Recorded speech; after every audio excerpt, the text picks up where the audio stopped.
एक गांव में रमेश नाम का एक भोला किसान था जो अपनी बेवकूफी से हर बार अपनी फसल बर्बाद कर देता था। बारिश के मौसम में धान की जगह तरबूज की खेती करता था। एक दिन उसकी पत्नी सुमित्रा उस पर चिल्लाकर बोली, अरे सुनते हो, क्या तुम्हें कभी अक्ल आएगी या नहीं? अरे अब का हो गया भाई, क्यों चिल्ला रही हो?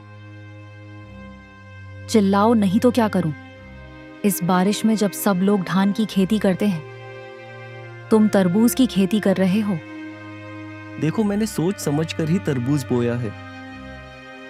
सोच समझ कर बोया है? सुनो तो जरा, क्या सोचा था तुमने? सुनो, बात यह है कि सब लोग जब धान की खेती कर रहे हैं तो ऐसे में तरबूज कम मिलेगा। तो मैंने क्या सोचा कि अगर हम तरबूज लगाएंगे तो बढ़िया मुनाफा हो जाएगा। तुम्हारा दिमाग खराब है क्या? बारिश में कभी तरबूज होता है क्या? क्या बात कर रही हो? बारिश में तरबूज नहीं होता है क्या? अब मैं क्या कहूं? अरे ऐसे क्यों कह रही हो? पहले बता दिया होता तो मैं तरबूज लगाता ही नहीं। तुम तो सब जानकर ही खेती करते हो ना, तुम्हें पहले मैं कैसे बताऊं? क्या तुम मुझसे सलाह लेते हो कभी? जाओ यहाँ से, मेरी नजरों से दूर हो जाओ।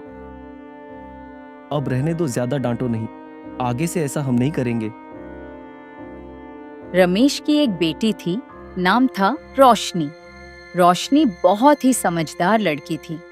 वह गांव भर में घूम घूम कर लोगों की मदद करती थी। एक सुबह जब वह बूढ़ी अम्मा के घर के सामने से गुजर रही थी तो देखा कि वह बूढ़ी अम्मा रो रही है। रोशनी ने चिंता से पूछा, अरे बूढ़ी माँ, आप रो क्यों रही है? क्या हुआ? मत पूछ बेटी, मेरे रसोई घर की छत गिर गई है। अब मैं क्या करूंगी? आप किसी से मदद क्यों नहीं मांगती? कई लोगों से मांगी पर कोई मदद करने को तैयार नहीं। क्या मदद करने से कोई नुकसान हो जाता? रुको, मैं देखती हूँ क्या किया जा सकता है। दोनों के प्रयास से छत वापस जगह पर लग जाती है। बूढ़ी अम्मा बहुत खुश हो जाती है। वाह, तेरी अक्ल तो कमाल की है। तेरी वजह से मेरा रसोई घर ठीक हो गया। खुश रहो बेटी, सदा सुखी रहो। जब भी जरूरत हो बस मुझे बुला लेना। हर दिन ऐसे कामों के लिए रोशनी को माँ की डांट सुननी पड़ती है। आज भी कुछ अलग नहीं हुआ।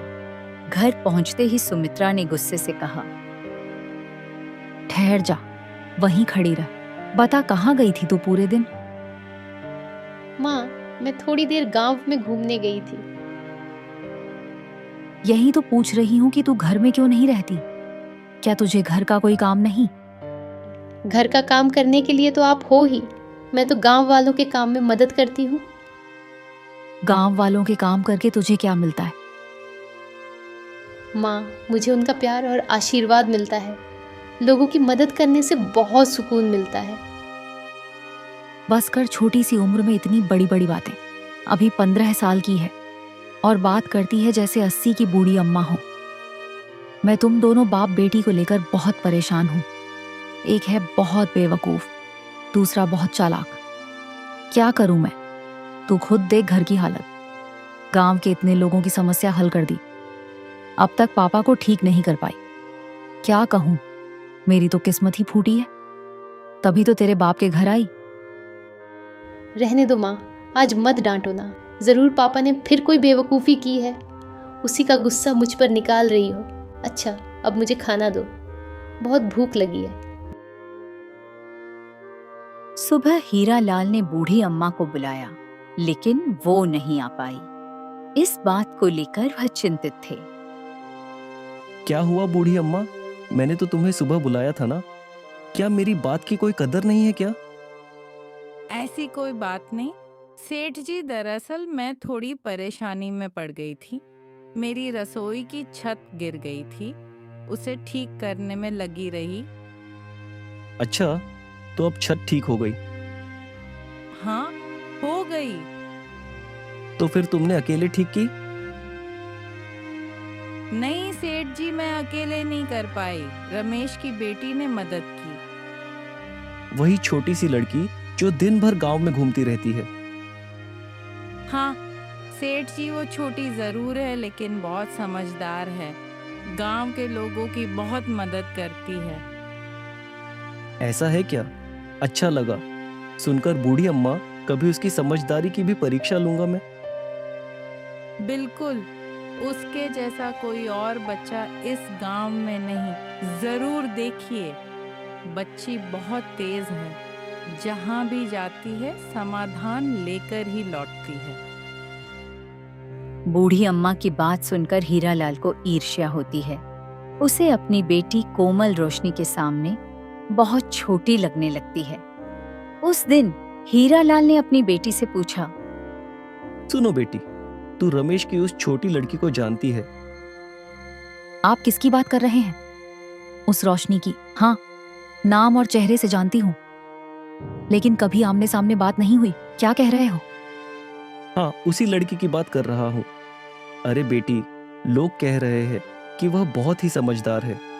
पूरे गांव की समस्या वही लड़की हल करती फिरती है।